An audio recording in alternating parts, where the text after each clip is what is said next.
everyone, I'm Brady Krizowitz from Keeper for a Cure, and welcome to 10 Questions with the Pro. Today's guest is Evan Bush, who is an American soccer player who plays as a Major League Soccer player for the Montreal Impact in Major League Soccer. Bush attended Lake Catholic High School in Mentor, Ohio, and played college soccer at Akron, where he was named the NSCAA All-Great Lake Region in the 2008 All-Ohio Team season. He was also a three-time All-Mid-American Conference first-team selection. The 2005 MAC Newcomer of the Year was named to the 2005 Freshman All-American Team and remains the all-time career leader in MAC in wins 62, shutouts 48, and GAA 60. During his college years, Bush also played with the Chicago Fire Premier, the Cleveland Internationals, and the Cap Code Crusaders in the USL Premier Development League, being named the PDL All-Central Conference in 2006. Now I have the pleasure of having Evan on 10 Questions with the Pro. Evan, thank you for being on the show. How are you? I'm doing great, Brady. How are you? I'm doing great as well. All right, are you ready to jump into these questions? Absolutely. All right, why did you become a goalie? I actually started as a midfielder and a striker, but as I got older, I decided that I didn't really want to run as much anymore. So I figured that staying within my 18-yard box was more suited for what I enjoyed to do, and it ended up being a love affair. I fell in love with the details and the dedication to the position, and it served me well over time. Yeah, I never really liked running either. It's back and forth constantly. Exactly. And when I just started doing private lessons and stuff, and I just fell in love with goalkeeping. Yeah, that's it, because you get to focus on one specific area of the game as opposed to the global aspect of the game. But even that's changed a bit in the last, I'd say, 5 years. Goalkeepers are asked to do a lot more than they were, when I started playing the position a long time ago. Yeah. I don't know if you'll believe this, but I've been playing the position so long that you used to be able to have your own team pass the ball back to you and you could pick it up, and you could have your own team throw the ball into you and you can pick it up as a goalkeeper. So that rule changed right around the time that I started playing, but that kind of dates me a little bit. I started playing the position probably about 20 years ago. Wait, really? Yeah. Oh. That was kind of like my first game of the season. They kicked it back to the goalkeeper and he picked it up, and it wasn't a penalty. No? It was much easier to be a goalkeeper then. Yeah, you're right. Goalkeepers have evolved for centuries, and you can pass back now. They play with their feet a lot more. Exactly. What motivates you to keep training hard to maintain being a professional goalie? I think it's changed throughout my time. When I first started becoming a professional goalkeeper, I just wanted to prove that I belonged as a professional goalkeeper. When I first got my first contract and my first couple contracts, I should say, I wanted to prove that I could be a starting goalkeeper, and then I wanted to prove that I could be a starting goalkeeper at the Major League Soccer level. And then when I accomplished those things, I just kept trying to find new goals and new objectives, and I accomplished a lot of my goals, not all of them. There's always something more that you should try to achieve, and I think you need to set lofty goals. But over the last, I'd say, 5 or 6 years, since I've had a family, I have 3 kids of my own. A lot of what I do with my work ethic and my discipline it's with my kids and my wife in mind, and making sure that I can provide a good life for them. Mm-hmm. Yeah, because you got to earn your spot in goalkeeping. Nothing's ever given to you. You got to work hard for everything. No, that's exactly it. And there's a lot of people that always want to take your position, and Yep. It's a great job, and a lot of people want that job. Yeah, and there's always somebody working harder than you, so you can never stop playing. Exactly.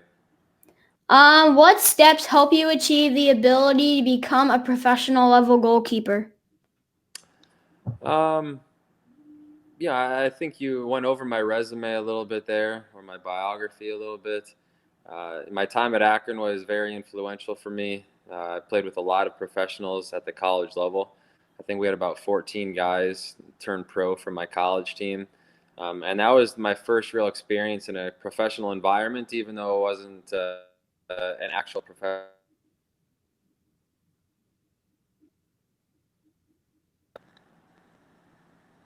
Can you hear me? Yeah, we can hear you now. You just cut out for like 5 seconds. Okay, sorry. You're Yeah, fine. I was saying that my time at Akron was a great experience because it was a professional environment and we trained hard every day, and that really prepared my future steps into actual professional environments wherever that might have been. And I've always taken pride in having a professional work ethic, and my teammates and coaches have always appreciated that about me. So those were probably the most important steps along the way to really show me how to be a pro. Yeah, as field players, if you got to keep working hard, and when your coaches see that, you're going to get more playing time. And as goalkeepers, even if there's two or one, you still got to work hard. Because if you're the only goalkeeper, you're going to play the full game. But if there's two goalkeepers, you might get switched out. But just because you get switched out doesn't mean you stop working. Exactly. Yep. What sacrifices did you make through your life to be able to become a professional level goalkeeper? Oh man, I don't think the sacrifices ever stopped. To be honest, um, through my high school days, I sacrificed a lot of hanging out with friends. I didn't go to my high school prom my junior year because I had a soccer tournament. When I got to college, I sacrificed my summers to play in Chicago and Cape Cod and with the Cleveland Internationals for the PDL team. So I was sacrificing those moments where otherwise I could have been hanging out with my friends. And then at the professional level, I sacrificed living close to my parents and my wife's parents. And I'd be remiss to say that my wife hasn't sacrificed a lot too, because I've moved her away from home and um, into Montreal about a decade ago now. And that was a big sacrifice on both of our parts for sure. Yeah. Um, if you weren't a professional goalie, what else have you wanted to be? It's a good question. I always figured I would follow in my father's footsteps and work in some kind of office job, and education and continuing to progress myself outside of soccer has always been something very important to me, and it continues to be. I'll be finishing up my master's in business administration through online university here in about 2 months, and that's going to be a great accomplishment for me. So, moving forward, uh, soccer will end at some point, but I would like to stay involved in the game to some level, and I think that my my experience with going to school right now while playing and experiencing both of those things at the same time is going to help with that for sure. Yeah.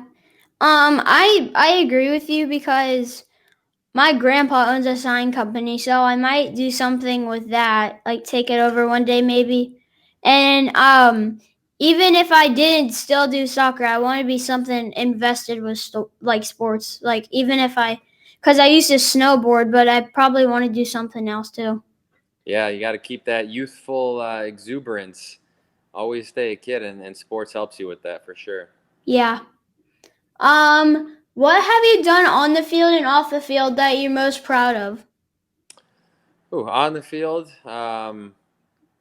we went to a Champions League final, a Concacaf Champions League final in 2015, and I won the Golden Glove for best goalkeeper in the tournament that year. So that was it was actually my first year as the full-time starter too. So it was a bit I was a bit naive to how things work, but I was just doing everything in the moment and enjoying, being part of it, and I performed well, and I got rewarded for that.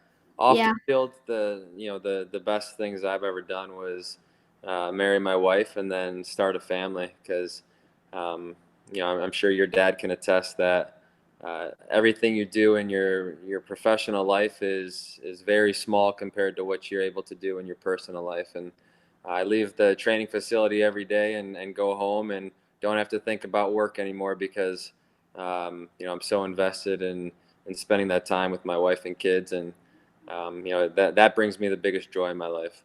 Yeah, because the first year you got to start, you let yourself shine. You showed everybody what you can really do on the field. Oh yeah, on the field, and then you got the Golden Glove. Yeah, no, it was a fun moment. Yeah. What goalies or soccer players inspired you to want to be a professional? I think the most influential was Gigi Buffon, who amazingly is still going at it at 41 or 42 years old. And then another goalkeeper was Brad Friedel, who is an American goalkeeper from the same area as I come from in Cleveland, Ohio.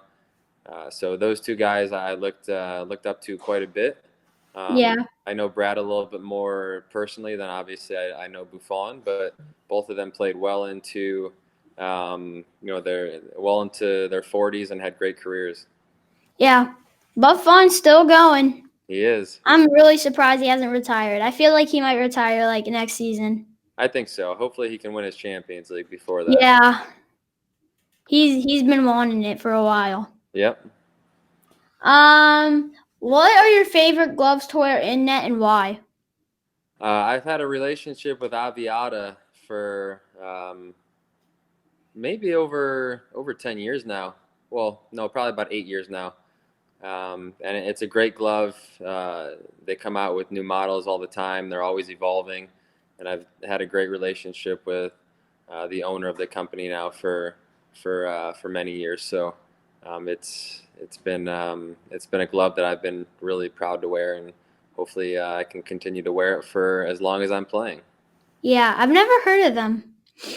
No, there's a few guys in MLS that have Aviata. Maybe a few more in the past, but they still have probably about 5 or 6 guys in MLS. Nice. Yeah. Is there a save that you made that really sticks out in your mind? There was a save in 2015, I think, against FC Dallas.